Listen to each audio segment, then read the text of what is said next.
बिस्मिल्लाहिर्रहमानिर्रहीम। अस्सलाम वालेकुम। मैं हूं करामत मुगल और मेरे साथ हैं ईसा नकवी। नकवी साहब, वज़ीर आला खैबर पख्तूनख्वा के करीबी साथी मीना खान अफरीदी, उन्होंने एक दावा किया कि सुहेल अफरीदी की गर्लफ्रेंड के बारे में छानबीन होती रही। आपकी भी मुलाकात हुई थी, आपने क्या उनसे ये बात नहीं पूछी? आप जवाब बाद में दीजिएगा, पहले मैं उनका आपको दावा सुनवा दें ताकि हम उससे कनेक्ट कर सकें। जी बिल्कुल, सुनिए ज़रा। जी दहशतगर्द हैं, जी तजर्बा नहीं है, जी ये हो गया वो हो गया। आखिर में इनको जब कुछ नहीं मिला सुहेल अफरीदी साहब के खिलाफ, तो वो जो है अब उसके यूनिवर्सिटी जाके उनकी गर्लफ्रेंड जो है ढूंढने लगे। तो इनके पास तो है कुछ नहीं। इन्होंने कहा कि हम ये जो है हमसे होकर आए वजीर आला, ये बन के दिखाए, ये नहीं बनेगा। पीछे सारी वही तवील है जो पीछे हम सारी हिस्ट्री जानते हैं। इन 7-8 दिनों में जो कुछ हुकूमत ने किया और अपोजिशन ने किया, सही है। देखें, जिस दिन सुहेल अफरीदी साहब ने अपने ओहदे का हल्फ उठाया है, तो उसी रात लेट नाइट हमारी मुलाकात हुई चंद एक लोगों की, और ख़ासी तवील, कोई तकरीबन 2.5-3 घंटे तवील मुलाकात थी, और उसमें बहुत सारे मामलात पर बात हुई। सही। अब क्योंकि वो मुलाकात उसका बहुत सा पोर्शन ऑफ द रिकॉर्ड था, ज़ाहिर है कि जब आपको ये कोई कह दे कि ये बात ऑफ द रिकॉर्ड की जा रही है, तो ज़ाहिर है कि हम सहाफ़ती ज़ाब्ता यही है कि हम उसको पब्लिक नहीं करते। सही। लेकिन कुछ ऐसी चीज़ें हैं कि जो ऑन द रिकॉर्ड थी या जिनके हवाले से अब क्योंकि ये बात छिड़ गई है, ये आ गई है सामने। मीना खान अफरीदी जो हैं, उन्होंने ये दावा किया, उन्होंने कहा अच्छा उन दिनों भी, उस वक्त भी ना ये बात चल रही थी, कहीं ना कहीं मीडिया के ऊपर थी। तो अचानक से बात करते करते मैंने उनसे कहा, सुहेल अफरीदी साहब से, और भी मैं आपको कुछ 3-4 ऐसे किस्से सुनाता हूँ जो उस मुलाकात में, 2-4 किस्से मैंने भी पूछने। हाँ, बड़े बड़े वो दिलचस्प रहे। सुहेल अफरीदी साहब से मैंने पूछा, मैंने कहा कि वो मीडिया के ऊपर चल रहा है कि कोई आपकी कुछ छानबीन हो रही है। उन्होंने कहा अच्छा मेरे इल्म में नहीं है। अच्छा, उनके इल्म में नहीं था। सही। उन्होंने कहा किस हवाले से छानबीन हो रही है? मैंने कहा मैंने तो सोशल मीडिया के ऊपर देखा है कि बात चल रही है कि कोई गर्लफ्रेंड जो है वो ढूंढी जा रही है। आपको पता है ना कि पाकिस्तान में जब आप किसी भी ओहदे पर होते हैं तो आपकी एक ACR, आपकी एक फ़ाइल, आप जब आप उस दौड़ में भी होते हैं तो उन तमाम लोगों का डाटा, कौन कहाँ क्या किससे मुलाकात करता है नहीं करता, कहाँ उठता बैठता है, मुख्तलिफ मामलात पे आपकी सिक्योरिटी क्लियरेंस होती है। यहाँ पर इस्लामाबाद में हमें कुछ अहम इमारतों में अगर जाना हो, जो फॉरेन ऑफिस कवर करते हैं, जो डिप्लोमेटिक एनक्लेव में जाते हैं, जो वज़ीर आज़म हाउस या ऐवान सदर जिन्होंने जाना हो, जिन्होंने जो पाक फ़ौज से रिलेटेड इमारतें हैं वहां पर विजिट करना हो, तो उनकी एक सिक्योरिटी क्लियरेंस तो होती है ना बुनियादी। आपको सरकारी जॉब कोई भी आपने लेनी है वो लाजमन होता है, आपके बारे में, आपके बैकग्राउंड के बारे में पूछा जाता है। तो मैंने उनसे पूछा, एक तो ये जाहिर है कि उनके इल्म में नहीं था कि इस किस्म की कोई छानबीन चल रही है, लेकिन मैंने कहा कि ये मामला है क्या, अगर कोई ढूंढे तो क्या मिलेगा, ये मैंने उनसे पूछा। मैंने कहा तो क्या था मामला? तो उसके ऊपर उन्होंने बड़ा जोरदार कहकहा लगाया। अच्छा। वो हंसे, और हंसने के बाद कहते हैं सारा कसूर मुराद भाई का। अच्छा, मुराद सईद का। अच्छा, मैंने कहा मुराद सईद का क्या कसूर है?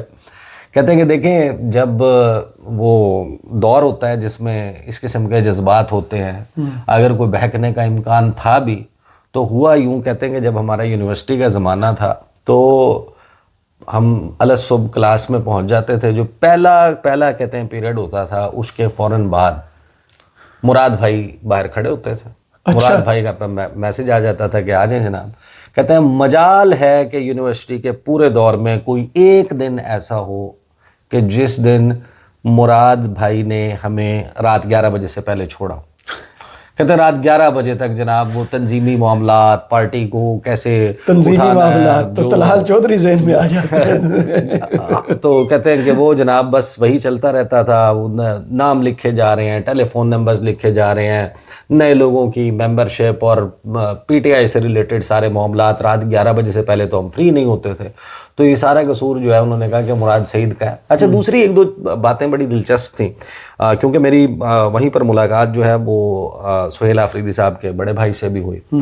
तो ऐसे तज़किरतन जब बात चल रही थी तो सुहेल अफरीदी साहब ने अपनी यूनिवर्सिटी के बारे में जो बताया, फैमिली की उनकी बड़ी ख्वाहिश थी और सुहेल अफरीदी की अपनी भी पूरी कोशिश थी कि मुकाबले का इम्तिहान CSS में जो है वो अपेयर होना है और CSS करना है, क्योंकि उन्होंने जाहिर है कि वो जिस बैकग्राउंड से हैं, जिस फैमिली बैकग्राउंड से, तो वहाँ पर आपकी ज़ाहिर है कि ख्वाहिश क्या होती है, आप फ़ौज में चले जाएं, आप मुकाबले का इम्तिहान दें, आप CSS करें, आप सरकारी नौकरी आपको मिल जाए। تو ان کی فیملی جو ہے وہ بہت زیادہ ہوپ فل نہیں تھی اپنے بیٹے کے اس پولیٹیکل فیوچر کے حوالے سے. اچھا. ظاہر ہے کہ وہ کہتے ہیں کہ ظاہر ہے کہ جس فیملی بیک گراؤنڈ سے ہیں کہ نہ دادا پالیٹکس میں ہے، نہ باپ پالیٹکس میں ہے، نہ کوئی بھائی پالیٹکس میں ہے، نہ چاچا پالیٹکس اسی میں بات ہے، نے تو وفاق کو شوق کیا ہوا ہے کہ عام ورکر سی ایم بن گیا. نہ سیاسی خاندان ہے، نہ کوئی لوڈز آف منی کو بڑے بڑے بزنسز، ایسا تو کچھ نہیں ہے. تو پھر سی ایس ایس کا امتحان انہوں نے دیا یا نہ دیے؟ نہیں، وہ انہوں نے بتایا کہ ان کی فیملی کی طرف سے اور ان کی اپنی بھی خواہش تھی کہ سی ایس ایس کا امتحان دیں اور مقابلے کے امتحان میں پاس ہو گئے، کوئی نوکری شوکری بھی مل جائے. کیونکہ دیکھیں وہ جس بیک گراؤنڈ سے ہیں ان کی فیملی کے اسیسمنٹ میں بھی ایک پولیٹیکل ورکر، جی، ایک اسٹوڈنٹ لیول کے اوپر ایک آئی ایس ایف کا ممبر یا یوتھ ونگ کا ممبر زیادہ سے زیادہ کیا بن سکتا ہے. یعنی ان کے لیے جو معراج ہوگی اگر کوئی ذہن میں، تو یہ ہوگا کہ ایم پی اے کا الیکشن لڑ لے گا، ممبر صوبائی اسمبلی بن لے گا، وہ بھی پتہ نہیں کتنی دہائیوں کی محنت کے بعد اگر سروائیو کیا اس بے رحم پالیٹکس میں. ورنہ تو بڑے بڑے سیاسی خاندان، بڑے بڑے business man, pressure groups, power groups, انہی کے حصے میں آتا ہے جو کچھ آتا ہے. تو وہ تو سی ایس ایس کے لیے بڑا پریشر تھا فیملی کی طرف سے، انہوں نے بتایا. لیکن پھر کہتے ہیں کہ میرا جس طریقے سے میں نے ان کی فیملی کے چہرے کے اوپر بھی دیکھا، ان کے بھائی بڑے خوش تھے اپنے بھائی کی جو ہے وہ سکسیس کے اوپر. اس سے ہٹ کے کہ پاکستان میں کوئی بھی سیاسی جماعت ہے اس کا کیا نظریہ ہے سہیل آفریدی کے حوالے سے، یا کیا پوائنٹ آف ویو ہے پاکستان تحریک انصاف کے حوالے سے، لیکن ایک چیز تو بڑی مختلف ہوئی ہے.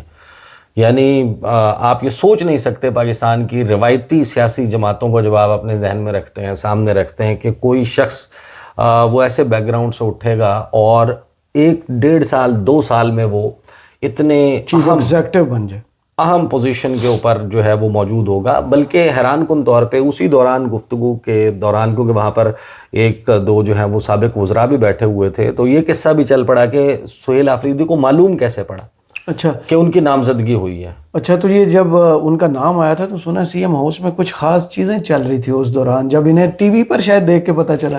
ہاں، وہ ہوا یہ تھا کہ سہیل آفریدی صاحب جو ہیں انہوں نے وزیر اعلیٰ علی امین گنڈا پور سے جی درخواست کی. ایک کابینہ میں ریشفل ہوا تھا، کابینہ کے کچھ لوگ باہر پورٹ فولیوز چینج ہوئے تھے، کچھ پورٹ فولیوز چینج ہوئے تھے، کچھ کو کابینہ سے نکالا گیا تھا، کچھ نئے چہرے، کچھ اس قسم کا معاملہ ریشفلنگ کا چل رہا تھا. تو جس طرح یہاں پر اسلام آباد میں منسٹرز انکلیو ہے جہاں پر وزراء کی رہائش گاہیں ہیں، تو اسی طریقے سے پشاور میں جہاں پر کنٹونمنٹ شروع ہوتا ہے قلعہ بالا حصار سے آگے، وہاں پر ہائی کورٹ کی عمارت بھی ہے، وہاں پر صوبائی اسمبلی بھی ہے، گورنر ہاؤس، وزیر اعلیٰ ہاؤس. اسی طریقے سے جو وزراء کو رہائش گاہیں ہیں وہ بھی اسی ویسینٹی میں، اسپیکر ہاؤس بھی اسی علاقے میں موجود ہے. تو سہیل آفریدی جو ہیں انہوں نے گزارش کی، انہوں نے درخواست کی علی امین گنڈا پور سے کہ میرے جو گھر ہے وہ کرائے کا گھر ہے اور میرے پاس خرچہ پورا نہیں ہوتا، وہاں پر بجلی کے بل، یوٹیلیٹی بلز، اس کی وجہ سے تو مجھے آپ مہربانی کریں، گھر کچھ خالی ہوئے ہیں، عاقب اللہ کا گھر خالی ہوا ہے، تو ان سے وزارت واپس لی ہے، تو وہ گھر اگر خالی ہو رہا ہے تو مہربانی کر کے وہ گھر مجھے دے دیں. تو وہ کہتے ہیں کہ ان کو اس کے اوپر جو ہے وہ علی امین گنڈا پور نے بتایا کہ وہ گھر تو انہوں نے کہ ڈاکٹر اسرار صاحب ہیں ان سے پرومس کر لیا. اچھا اچھا اچھا. تو انہوں نے کہا کہ آپ راضی کر لیں، علی امین گنڈا پور نے آپ راضی کر لیں ان کو. کہتے ہیں وہ اسی فون پہ تگ و دو میں لگے ہوئے تھے کہ ان کو راضی کیا جائے اور گھر کسی طریقے سے جو ہے وہ ان کو مل جائے. اسی دوران ٹیلی ویژن اسکرین کے اوپر نام چلتا ہے کہ عمران خان نے فیصلہ کیا کہ علی امین گنڈا پور مستعفی ہو جائیں اور سہیل آفریدی کو نامزد کر دیں. اور دونوں آمنے سامنے کھڑے. اب سہیل آفریدی کا آپ سوچیں عالم کہ وہ اپنے گھر کے حصول کے لیے درخواست لے کر جس وزیر اعلیٰ کے پاس کھڑے ہیں، اسی وزیر اعلیٰ اور وزیر اعلیٰ ہاؤس میں عمران خان نے کہا ہے کہ اب سہیل آفریدی بیٹھے اور گنڈا پور ادھر سے نکل ہی جائے. تو ظاہر ہے کہ یہ ایک بہت بڑی جو ہے وہ معاملہ تھا ان کے لیے. انہوں نے کہا کہ میں نے تو فوری طور کے اوپر فون بند کیا کیونکہ میں بہت پریشان ہو گیا تھا، میں اس کو ڈائجسٹ ہی نہیں کر پا رہا تھا. ڈپریشن میں چلے گئے. ڈپریشن آپ کہہ لیں خوشی کا بھی ہوتا ہے نا، خوشی والا بھی ہوتا ہے نا، تو وہ بندہ تھوڑا سا ایسا بھی ہوتا ہے نا، سہم بھی جاتا ہے کہ یار یہ نہ ہو کہ at the end of the day یہ بات بالکل ہی غلط نکلے، پتہ چلے کہ جناب ایک ہوکس تھا، تو ایک رسوائی بھی ہوتی ہے. سوشی کے لمحات میں انہیں کوئی کالز بھی آئی تھی آپ کے نام سے، کچھ لوگوں نے دعویٰ کیا کہ 2 افریدیوں کی کال آئی تھی किस अफरीदी की कॉल आई थी? लोग तो बड़ी गलत खबरें दे रहे हैं इस नाम से. अच्छा, वो याह्या अफरीदी के हवाले जी, से जी, चला है. जी. अच्छा देखिए, मैंने तो जो कहना था मैंने कह दिया. अच्छा. मैंने किसी आफरीदी का नाम नहीं लिया. अब अच्छा. आपको ये लगता है कि सिर्फ याह्या आफरीदी जो है वो है आफरीदी और कोई और आफरीदी नहीं है. वो भाई आफरीदी जो है वो ब्यूरोक्रेट्स भी हैं, आफरीदी सियासतदान भी हैं. शहरियार आफरीदी भी तो शहरिया आफरीदी है, प्लेयर्स भी हैं बहुत से. और सेनेट में भी आपके पास अभी कल ही तो शहनशाह अफरीदी कप्तान बने, वो भी अफरीदी. शाहीन शाह अफरीदी भी हैं, शाहिद अफरीदी उनके ससुर भी हैं, याह्या अफरीदी भी हैं. फिर उसके बाद आपको पता है कि सिर्फ पाकिस्तान में नहीं, पाकिस्तान से बाहर भी आफरीदी हैं. तो मैंने तो जितनी बात कहनी थी कह दी, मैंने किसी का नाम नहीं लिया. अब लोगों ने खुद उसको जो है वो अंदाजे लगाने शुरू कर दिए, लेकिन तुक्के कुछ ज्यादा ठीक नहीं लगाए. ये यहाँ तक यानी सारे गलत कह रहे हैं. यहाँ तक मैं आपको बताता हूँ. लेकिन देखें, जाहिर है कि हम सोहेल आफरीदी के हवाले से बात करें, 2-3 चीज़ें जो बड़ी स्टैंड आउट करती हैं उनकी गुफ्तगू में.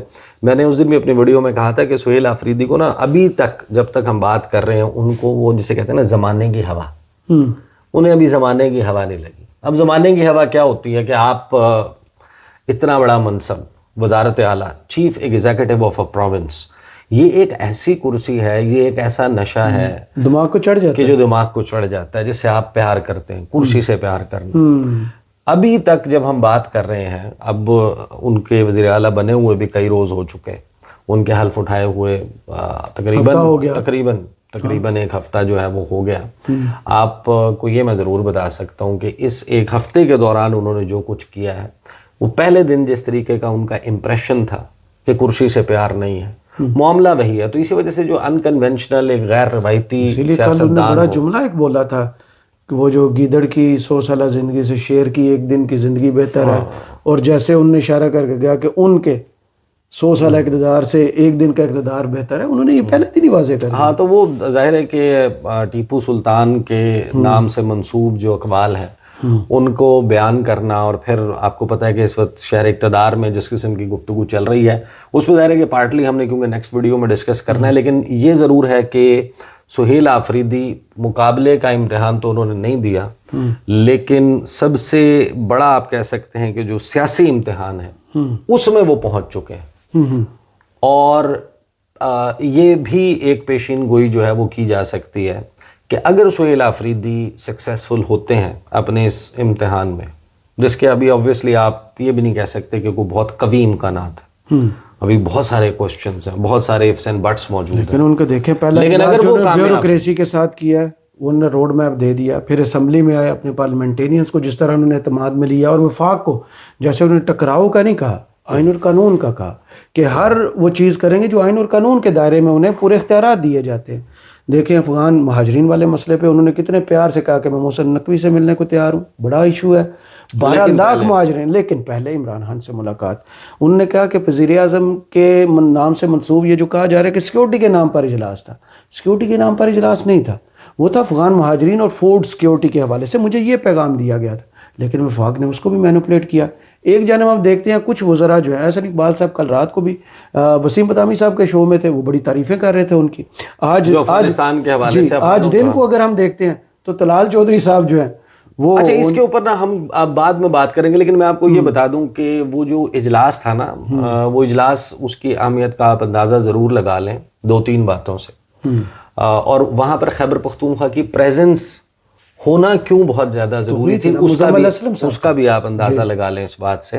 देखिए, उस इजलास को चेयर आपका किसी का कोई भी पॉइंट ऑफ व्यू हो कि फॉर्म 47, लेकिन prime minister of Pakistan is chairing the session. आपके पास 4 सूबों के चीफ मिनिस्टर्स को इनवाइट किया गया है, गिलगित बल्तिस्तान के चीफ मिनिस्टर को, वज़ीर आज़म आज़ाद कश्मीर को, उसमें अहम वफाकी वज़रा मौजूद हैं, उसमें DGI, उसमें फील्ड मार्शल, उसमें तमाम सर्विसेज चीफ्स मौजूद हैं. एक तो आप उस फोरम की जो बुनत है आप उसको देख लें. दूसरा, द वेरी फैक्ट कि वहाँ पर खैबर पख्तूनख्वा की प्रेजेंस इस कदर ज़रूरी थी कि मुज़म्मिल असलम को नॉमिनेट किया गया चीफ मिनिस्टर की तरफ से. अब मुज़म्मिल असलम के पास टेक्निकली इस वक्त कोई पोर्टफोलियो नहीं है, वो अंडर ओथ नहीं है. काबीना जिस दिन वज़ीर आला अली अमीन गंडापुर मुस्तफ़ी हुए उस दिन होगी, अब वो किसी हल्फ के बार में नहीं है. बिल्कुल सही. مزمل اسلم کی کوئی آفیشیل کیپیسٹی نہیں ہے، نہ وہ سرکار کے ملازم ہیں، نہ انہوں نے اس وقت کوئی حلف اٹھایا ہوا ہے مشیر کا یا وزیر کا. He is no one right now practically. But کی بات ہوتی ہے نا. بٹ آپ اندازہ لگائیں کہ ان کی پریزنس اس قدر ضروری تھی کہ ان کو اس فورم میں ایکسس دیا گیا. اس ملک میں وزیر اعظم بات ہے، پھر وہ بات ہوگی کہ نواز شریف صاحب کی مثال دی جاتی ہے کہ جب وہ اس ملک سے سزا یافتہ تھے، اس ملک سے اشتہاری تھے، ہماری کابینہ جا کے اہم معاملات ان کے ساتھ ڈسکس کریں. سب سے بڑی جو اس ملک میں اپوائنٹمنٹ ہوتی ہے وہ ان سے منسوخ کی گئی. اس ملک کی جو سب سے بڑا ابھی ریسنٹ پاس میں انڈیا کے ساتھ آپ کی جنگ ہوئی ہے، کلیش ہوئی ہے، اس کی جنگ کے ڈیزائنر وہ پائے گئے. تو جب اور ابھی بھی اب دیکھیں جتنی دفعہ وزیر اعظم باہر جاتے ہیں، واپسی پہ آ کے جاتی عمرہ وہ جو لنچ کرتے ہیں، ان کی جو خانداری روایت ہے خبر یہ چلائی وہاں جاتی پر ہے ہوتا ہے کہ انہوں نے آ کے بریف کیا، اعتماد بلیا. وہ کس کیپیسٹی میں ہوتا ہے؟ وہ بھی تو انڈر اوتھ نہیں ہے. اس پہ تو آفیشیل سیکرٹ ایکٹ لگتا ہے. ایبسلیوٹلی. کہ آپ کے پاس آفیشیل کیپیسٹی میں بطور وزیر اعظم جو چیزیں آئی ہیں، آپ کس کیپیسٹی میں کسی اور کے ساتھ یہاں تو چلیں انہوں نے کہا کہ ہمارے صوبے کی نمائندگی کے لیے بندہ آ رہا ہے. ہاں، تو بہرحال وہ دیکھیں وہاں پر بھی جو مزمل اسلم ہے، سب سے لمبی سپیچ یا سب سے زیادہ گفتگو جو ہے ان لوگوں میں سے مزمل اسلم نے کی. جی. مریم نواز صاحبہ، سرفراز بگٹی، باقی لوگ، مراد علی شاہ، جتنے بھی لوگ وہاں پر موجود تھے، سب نے چند منٹ میں اپنی گفتگو کمپلیٹ کر لی. سب سے زیادہ ڈیٹیل میں جو گفتگو کی تھی وہ مزمل اسلم نے، اور پھر وہ گفتگو اتنی امپورٹنٹ تھی کہ اس کے جواب میں point by point field marshal Syed Asim Munir نے اس کا جواب دیا. اور ایسا نہیں ہے، میں یہ بات پہلے بھی کہہ چکا ہوں کہ اس میں کوئی ایک دوسرے کے ساتھ اختلاف رائے تھا. پوائنٹ آف کنورجنس کریٹ کیا گیا کہ وہ یہ معاملہ افہام و تفہیم سے ہو. باقی باہر نکل کے کون کیسی پولیٹیکل پوائنٹ سکورنگ کر رہا ہے یہ ایک الگ بات ہے. اب آپ دیکھ لینا بہت سارے جو حکومتی وزراء ہیں وہ بڑے بڑے بیان دے رہے ہیں، خیبر پختونخوا سے بھی بڑے بڑے بیان آ رہے ہیں، لیکن fact of the matter is کہ وہ چیز جس کے اوپر آپ نے اتفاق رائے وہ یہاں سے کیا جا رہا ہے جی، اس میں خیبر پختونخوا کی طرف سے جو تجاویز دی گئی تھیں وہ مانی گئی ہیں. ایسا نہیں ہے کہ ان کو آؤٹ رائٹلی اس بنیاد پر ریجیکٹ کر دیا کہ کیونکہ تحریک انصاف کے نومینیٹڈ یا سہیل آفریدی کا نومینیٹڈ بندہ آ رہا ہے. تو بہرحال میرا خیال ہے کہ ایک بڑا سیاسی امتحان ہے سہیل آفریدی کے لیے، اور اگر وہ اس سیاسی امتحان میں کامیاب ہو جائیں، آپ اندازہ لگائیے he has a big career ahead. تو اس کا مطلب یہ ہے کہ وہ شاید خیبر پختونخوا میں سب سے طویل عرصے تک، کیونکہ پھر اگلے چیف منسٹر بھی تو پھر وہی ہوں گے. ابھی کل کی تقریر کے بعد تو سوشل میڈیا نے عمران خان 2 کہنا شروع ہو گیا تھا. یہ بھی ہم دیکھیں نا، ہم کتنے جذباتی لوگ ہیں. انہوں نے تقریر سنی، ان کا روڈ میپ سنا اور کہا کہ یہ عمران خان 2 بن گئے. نہیں، لیکن عمران خان کی پارٹی میں تو پھر وہ nucleus of the parties Imran Khan, تو باقی آپ ان سے اختلاف کرتے ہیں، ان کی پالیسی پسند نہیں ہے، لیکن انکنونشنل ضرور ہوگا. اور صرف ہفتے والے دن نہیں، یہ جو جرگے کا اعلان کیا گیا، جی اتوار کو بھی کچھ ہوگا، 25 اکتوبر، اتوار سے پہلے بھی کچھ ہوگا، ہفتے سے پہلے بھی کچھ ہوگا. تو اب تو اٹس ایوری ڈے تھنگ. لیکن اصل سوال یہ ہے کہ کیا عمران خان سے ملاقات کی اجازت ملے گی یا نہیں، اس کے اوپر اگلی ویڈیو میں. چلیں، بہت شکریہ عیسیٰ نقوی آپ کے تجزیے کا. کمنٹس باکس میں ضرور بتائیے ویڈیو آپ کو کیسی لگی. اجازت دیجیے، اللہ حافظ.